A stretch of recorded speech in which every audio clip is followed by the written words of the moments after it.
11 Kabupaten Musrawas akan menyebarkan pemahaman dan penerapan budaya positif modul 1.4. Konsep inti dari budaya positif ini adalah yang pertama, perubahan paradigma positif, disiplin positif, nilai-nilai kebajikan, kebutuhan dasar manusia, perilaku, motivasi perilaku manusia, posisi kontrol guru, keyakinan kelas, dan segitiga restitusi. Pembelajaran dengan paradigma baru yaitu pembelajaran dengan paradigma baru merupakan pembelajaran yang dirancang berdasarkan prinsip pembelajaran berdiferensiasi sehingga peserta didik belajar sesuai kebutuhannya berdasarkan tahap perkembangan sesuai teori psikologi modern untuk mewujudkan profil belajar Pancasila, yaitu beriman, bertakwa kepada Tuhan Yang Maha Esa dan berakhlak mulia, mandiri, berpikir kritis, kreatif, bergotong royong, dan berkebinekaan tunggal. Miskonsepsi tentang teori kontrol. Ilusi guru yang mengontrol murid.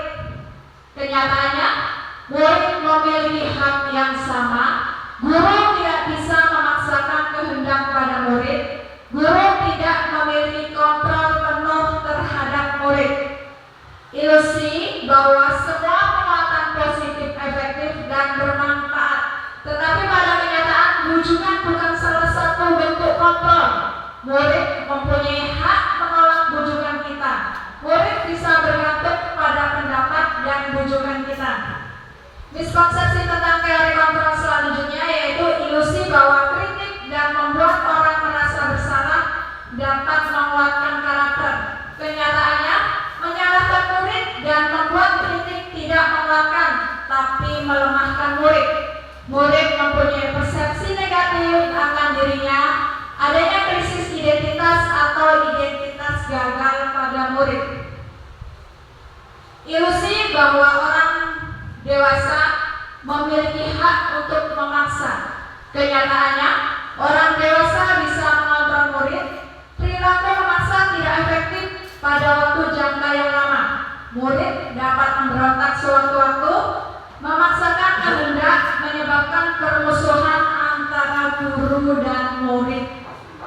Merubah paradigma stimulus respon ke pendekatan teori kontrol.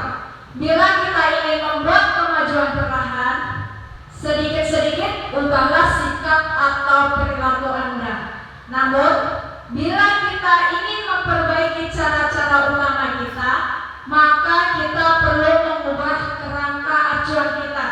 Ubahlah bagaimana Anda melihat dunia, bagaimana Anda berpikir tentang manusia. Ubahlah paradigma Anda sebagai pemahaman dan penjelasan aspek-aspek tertentu tentang realitas. Menurut Stephen R. Covey, Prinsip Center Leadership 1991. Stimulus respon dan teori kontrol. Realitas kebutuhan kita sama untuk stimulus respon. Kemudian teori kontrol, realitas kebutuhan kita berbeda. Bisa tolong disampaikan Ibu Nanda untuk stimulus respon. Oke, untuk stimulus respon yang pertama realitas atau kebutuhan kita sama. Semua orang melihat hal yang sama. Kita mencoba mengubah orang agar berpandangan sama dengan kita. Berperilaku buruk dilihat sebagai suatu kesalahan.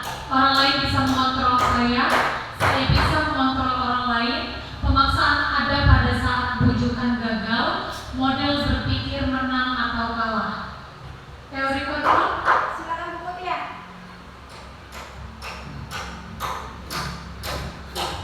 Teori kontrol realitas atau kebutuhan kita berbeda. Setiap orang memiliki gambaran yang berbeda. Kita berusaha memahami pandangan orang lain tentang dunia. Semua perilaku memiliki tujuan. Hanya Anda yang bisa mengontrol diri Anda. Anda tidak bisa mengontrol orang lain. Kolaborasi dan konsensus menciptakan pilihan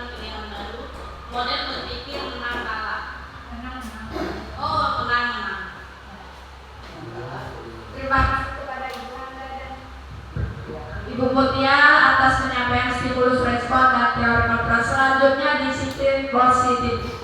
Disiplin positif merupakan salah satu cara penerapan disiplin yang bertujuan untuk menumbuhkan kesadaran serta memberdayakan peserta didik tanpa imbalan penghargaan atau reward, ancaman atau hukuman. Jadi kita di dalam kelas ya ibu-ibu tidak diperbolehkan untuk memberikan penghargaan karena itu akan membuat kecemburuan sosial kepada anak-anak yang belum mendapat penghargaan dari kita.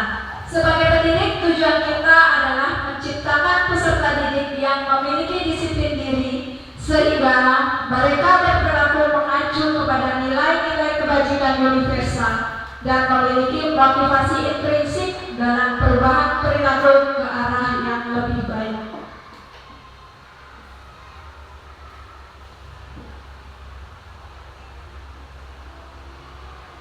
Nilai-nilai kebajikan. Ini contoh nilai-nilai kebajikan. Nilai kebajikan itu ada 6. Saya di sini contohkan hanya 3, yaitu dari profil pelajar Pancasila, Ibu Primary Years Program, 9 pilar karakter.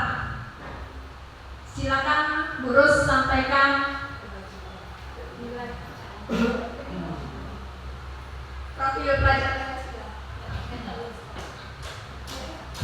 Profil pelajar Pancasila yang pertama beriman bertakwa pada Tuhan Yang Maha Esa dan berakhlak mulia. 2 mandiri, 3 bernalar kritis, 4 kebinekaan global, 5 gotong royong, 6 kreatif. Selanjutnya Pak.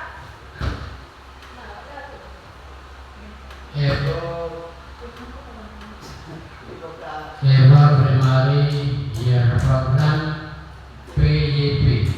Pertama, toleransi. Kedua, rasa hormat. 3, integritas. 4, mandiri. 5, menghargai. 6, antusias. 7, empati. 8, keinginan tahuan. 8, kreativitas. 9, kerjasama. 10, percaya diri. 11, komitmen. Selanjutnya budaya. 9 pilar karakter Indonesian Heritage Foundation atau IHF. Yang pertama adalah cipta Tuhan dan segenap ciptaannya. Kedua, kemandirian dan tanggung jawab. 3, kejujuran, amanah, diplomatis. Yang keempat, hormat dan santun. 5, dermawan, suka menolong dan gotong royong. 6, percaya diri, kreatif dan pekerja keras. 7, kepemimpinan dan keadilan. 8, baik dan rendah hati. Dan yang 9 adalah toleransi, kedamaian dan kesatuan. Terima kasih kepada rekan-rekan. Terima kasih kepada rekan-rekan telah menyampaikan 3 di antara 6 nilai-nilai kebajikan. Selanjutnya kebutuhan dasar manusia. Kebutuhan dasar manusia adalah segala sesuatu yang dibutuhkan oleh manusia untuk mempertahankan keseimbangan kondisi fisiologis dan psikologis yang bertujuan untuk mempertahankan kehidupan dan kesehatan. Next, lanjut. 5 kebutuhan dasar manusia yaitu kebutuhan bertahan hidup, kasih sayang dan rasa diterima atau kebutuhan untuk diterima, penguasaan, kebutuhan pengakuan atas kemampuan, kebebasan atau kebutuhan akan pilihan, kesenangan, kebutuhan untuk merasa senang. Motivasi perilaku manusia untuk menghindari ketidaknyamanan atau hukuman. Yang kedua, untuk mendapatkan penghargaan atau imbalan dari orang lain. Yang ketiga, untuk menjadi orang yang mereka inginkan dan menghargai diri sendiri dengan nilai-nilai yang mereka percaya. Selanjutnya, budaya positif kita yaitu keyakinan. Keyakinan kelas adalah seperangkat nilai dan prinsip yang disepakati bersama oleh guru dan siswa untuk memandu perilaku dan interaksi di dalam kelas. Sebelum kita memulai pembelajaran yang selanjutnya, sebaiknya kita di dalam kelas untuk melakukan keyakinan atau membuat kesepakatan kepada siswa kita dalam pembentukan keyakinan sekolah atau kelas. Yang pertama, keyakinan kelas bersifat lebih abstrak daripada peraturan yang lebih rinci dan konkret. Keyakinan kelas berupa pernyataan-pernyataan universal. Pernyataan-pernyataan universal tadi diubah menjadi dalam bentuk positif. Keyakinan kelas itu kita tidak boleh menggunakan kata-kata negatif ya, seperti dilarang, tidak boleh, itu tidak dianjurkan dalam membuat keyakinan kelas. Keyakinan kelas kita membuatnya menggunakan bentuk kata dalam bentuk positif. Misalnya di sini, coba ibu contoh keyakinan kelas atau peraturan kelas, sepakatan kelas di dalam kelas. Contohnya satu saja.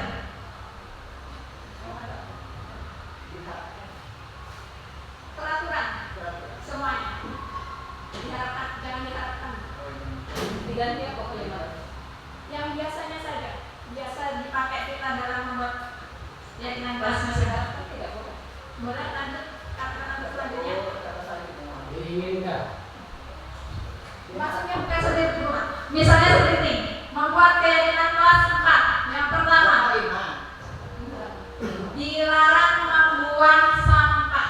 Nah, itu tidak boleh dilakukan dalam membuat keyakinan kelas. Oh, berarti Ya. ini harus diganti dari dilarang, buanglah sampah. Buanglah sampah pada tempatnya, kan? Dipersilakan, diminta, diajukan. Buat kalimat coba. Jadi contohnya dilarang, ya nggak boleh. Ya, dilarang. Dilarang membuang sampah pada Buang, jadi ganti. Ayo. Buanglah sampah. contohnya misalnya yang membuang sampah Bismillah ya, baik. kalau anjuran gimana? Anjuran pada diharapkan pada anak untuk membuang sampah pada tempatnya. Jangan anjuran, jangan ayo, jangan ajakan Nah, oh, jadi membuang sampah pada tempatnya. larangan tapi positif. Iya. Ayo kan ajakan, nggak boleh ya? Nggak boleh. Misalnya datang tepat waktu. Ya, janganlah datang tepat waktu atau datang ke kelas sebelum 15 menit sebelum Jam berjam. Itu loh. Itu yang ingin mau disampaikan ya. Datang tepat waktu ya. Ya, itu untuk nilai-nilai kebajikannya disiplin karena itu saling terkait ya. Keyakinan kelas kemudian diberikan nilai-nilai kebajikannya yang disiplin, tanggung jawab, komitmen. Kalau datang tepat waktu itu nilai kebajikannya komitmen. Ya. Selanjutnya, keyakinan kelas hendaknya tidak terlalu banyak sehingga mudah diingat dan dipahami oleh semua warga kelas. Keyakinan kelas sebaiknya sesuatu yang dapat diterapkan di lingkungan tersebut. Semua warga kelas hendaknya ikut berkontribusi dalam pembuatan keyakinan kelas lewat kegiatan curah pendapat. Yang terakhir, bersedia meninjau kembali keyakinan kelas dari waktu ke waktu. Jadi setiap bulan kita tinjau kembali peraturan keyakinan kelas yang ada di dalam kelas kita itu. Jika ada yang ingin ditambahkan atau dikurangi boleh. Selanjutnya, konsep disiplin dengan identitas gagal. Yang pertama, hukuman. Hukuman itu berefek pada anak kita, membuat menyakitkan, tidak nyaman, murid takut, memaksa, murid menyembunyikan kesalahan, murid menjadi rendah diri. Tetapi penghargaan tidak efektif, merusak hubungan atau sifat diri, mematikan kreativitas, menghukum dengan sistem ranking, merampas hak dan menghargai dirinya. Ini tadi yang sudah saya sampaikan, penghargaan itu lebih baik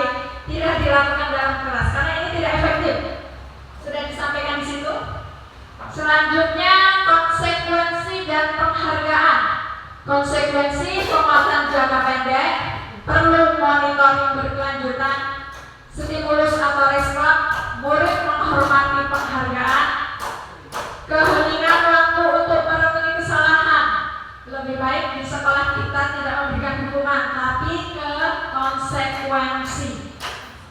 Ya, penghargaan murid bertanggung jawab atas perilakunya, fokus pada pemecahan masalah jangka panjang. Contoh konsekuensi sama Bu. Konsekuensi contohnya misalkan anak tidak mengerjakan PR. Biasanya kita lakukan memberikan hukuman anak-anak lari keliling lapangan. Itu anak-anak masih dalam tetap belajar, kita diberikan konsekuensi, kamu tidak boleh istirahat waktu jam istirahat, kamu mengerjakan tugas PR tersebut. Ya. Konsep disiplin pendekatan restitusi. Sebuah cara restitusi ini sebuah cara menanamkan disiplin positif pada murid. Tolong disampaikan beserta ciri-ciri.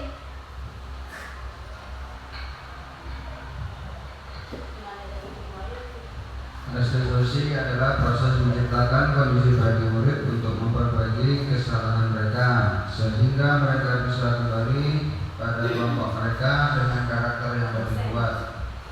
Menurut dosen tahun 2004. Ciri-ciri restitusi. Yang pertama, bukan untuk menebus kesalahan tetapi belajar dari kesalahan. Yang kedua, memperbaiki hubungan. Yang ketiga, tawaran bukan paksaan. Restitusi menuntut untuk melihat ke dalam diri. Restitusi mencari kebutuhan dasar yang mendasari tindakan. Restitusi juga fokus pada solusi, serta restitusi mengembalikan murid yang berbuat salah ke dalam kelompoknya. Terima kasih pada kita. Selanjutnya, perbedaan hukuman konsekuensi restitusi. Ini contoh kasus siswa yang tidak mengerjakan PR. Untuk hukuman tolong disampaikan oleh Bu Rani.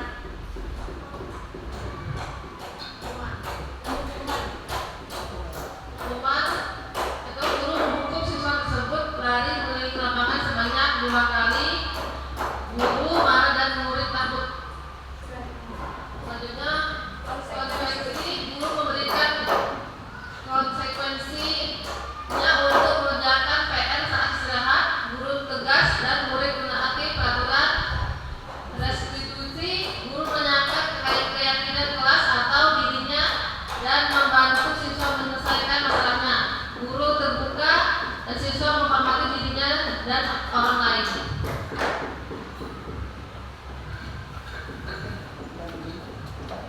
Ini tadi perbedaan hukuman, konsekuensi, dan restitusi. Ada pertanyaan? Lanjut. Tahapan segitiga restitusi. Kita bahas tentang segitiga restitusi. Yang pertama yaitu menstabilkan identitas. Yang kedua, validasi tindakan yang salah. Ketiga, penanyakan keyakinan. Segitiga restitusi ini kita lakukan, kita laksanakan jika ada siswa-siswa kita yang bermasalah seperti yang tadi kita sampaikan. Misalnya tidak mengerjakan PR atau anak itu berkali-kali datang terlambat atau sering tidak masuk. Selanjutnya, tahapan segitiga restitusi yaitu yang pertama menstabilkan identitas. Tujuannya untuk mengubah identitas anak dari orang yang gagal karena melakukan kesalahan menjadi orang yang sukses. Anak yang melanggar peraturan karena sedang mencari perhatian adalah anak yang sedang mengalami kegagalan. Ingat Bapak Ibu, anak yang gagal itu anak yang ingin mencari perhatian.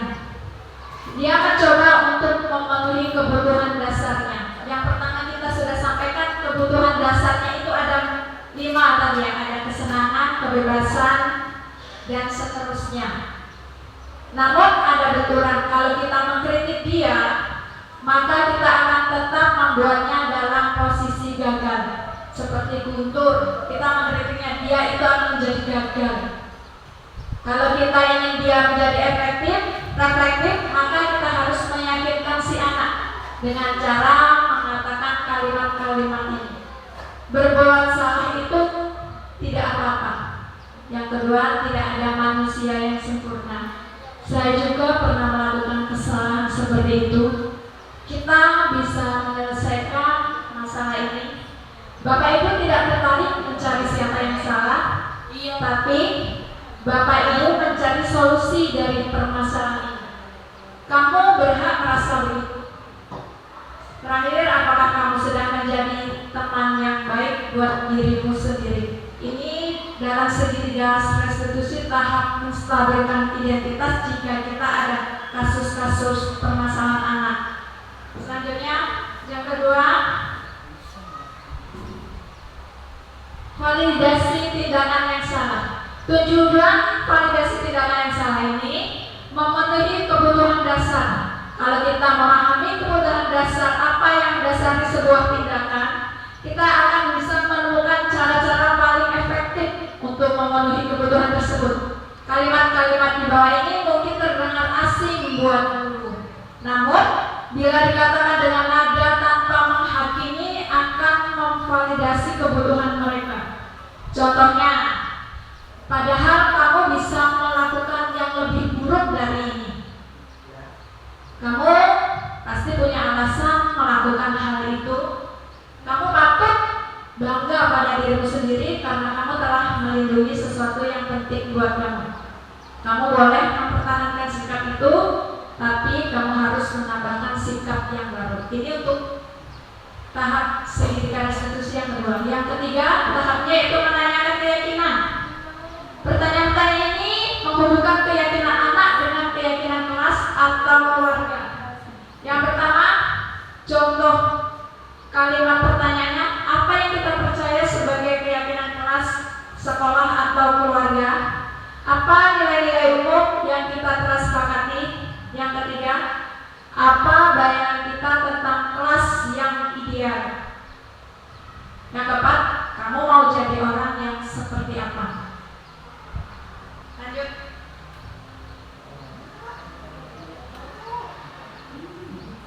Ada pertanyaan, Bu? Jelas ya?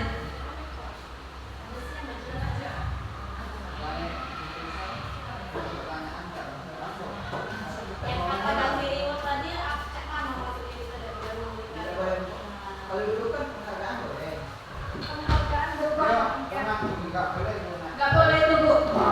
Memberikan apa istilahnya kita dapat permen, dapat hadiah, dapat pensil, Itu dapat menimbulkan sifat iri terhadap teman-temannya yang tidak dapat bagaimana? Ya. Selanjutnya 5 posisi kontrol, yang itu untuk kalimat pujian itu tidak boleh juga. boleh. Untuk keyakinan kelas yang tidak boleh kalimat pujian. Untuk ya kan? Untuk kalimat pujian dalam membuat keyakinan kelas itu nggak boleh. Boleh. Ya macam kalau nggak boleh aku ikut tadi kan, ikut kan bisa dalam bentuk pujian, ya sama dengan bentuk hadiah ketika Hadiah. hadiah yang boleh. Hadiah. Berarti kalau masih pujian, Kalau misalnya di sini bagus itu masih boleh, tapi jangan keseringan, Bu. Kasihan anak-anak yang lain yang tidak pernah satu mengerti yang harus bagus-bagusin terus ya Bu ya. apa? Semua. Iya, kalau kelas aku harus tiap hari ada dibagiin.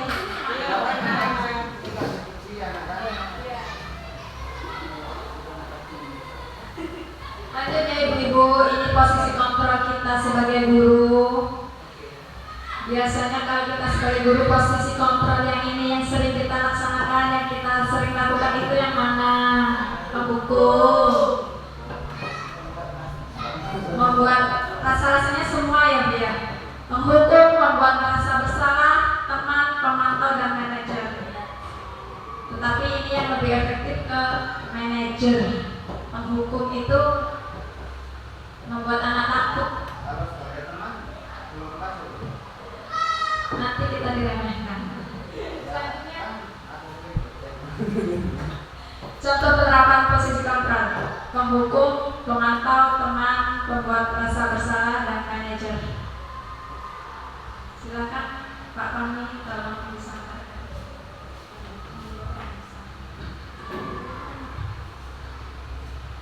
Contoh penerapan posisi kontrol. Yang pertama, penghukum. Contohnya, patuhi aturan saya atau awas. Kamu selalu saja salah. Yang ketiga, selalu, pasti selalu yang terakhir selesai. Yang kedua, pemantau. Peraturannya apa? Yang kedua, apa yang telah kamu lakukan? Sanksi atau konsekuensinya apa? Sebagai teman, peraturannya apa? Apa yang telah kamu lakukan? Sanksi atau konsekuensinya apa? Itu yang keempat, pembuat rasa bersalah. Ibu sangat kecewa sekali dengan kamu.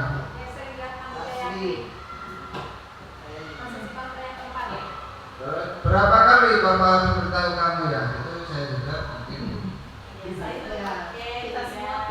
Gimana coba?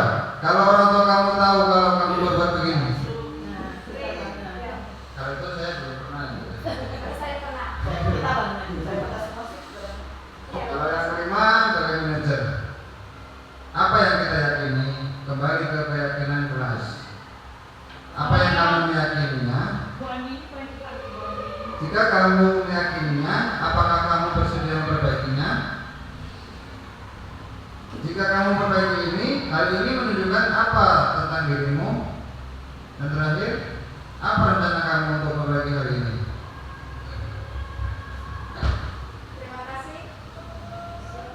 Terima kasih. Ini contoh penerapan posisi kontrol pada guru. Jadi sebaiknya kita melakukan untuk poin yang kelima, yang manajer. Apa yang kita yakini, kembali keyakinan kelas. Jadi keyakinan kelas itu penting Bapak Ibu, harus dilaksanakan di dalam kelas, harus dibuat, disepakati bersama anak-anak. Selanjutnya, apakah kamu meyakininya? Jadi kalau kita sudah membuat keyakinan kelas, anak itu tidak bisa mengelak, karena kita sudah sepakat apa yang sudah kita sepakati. Lanjut. Terima kasih.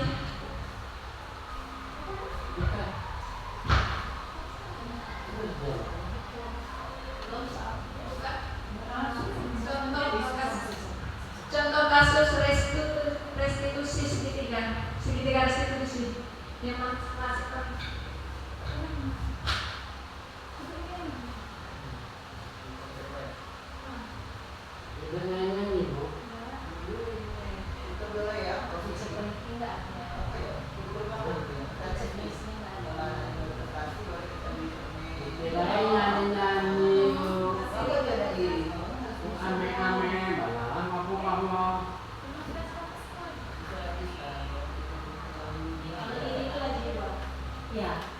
Pembawaan siswa.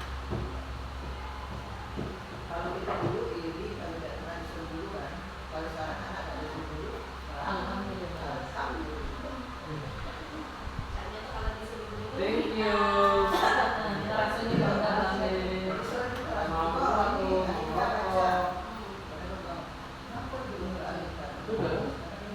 Thank you baby.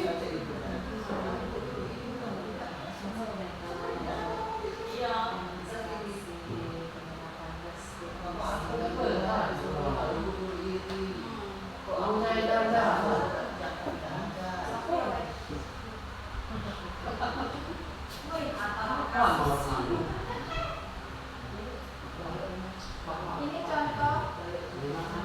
contoh penerapan segitiga restitusi kasus 2. Saat jam istirahat, Bagas memukul bahu temannya hingga menangis.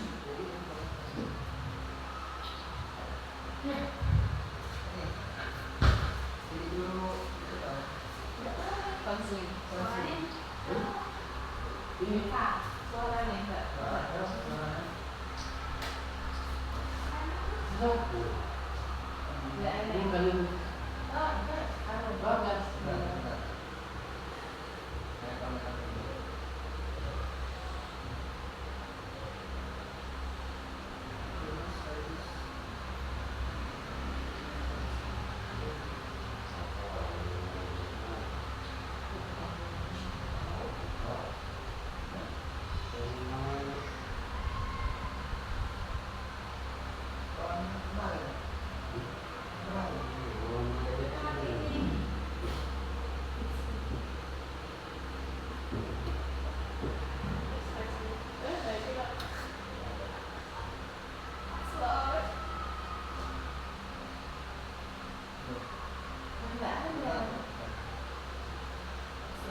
Demikian tadi tentang penyebaran pemahaman budaya positif dari kebutuhan dasar manusia, motivasi perilaku manusia, gimana posisi kontrol, keyakinan kelas, dan segitiga diskusi. Sampai di sini ada pertanyaan?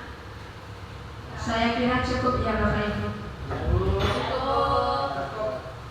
Baiklah, saya akhiri untuk kegiatan ini.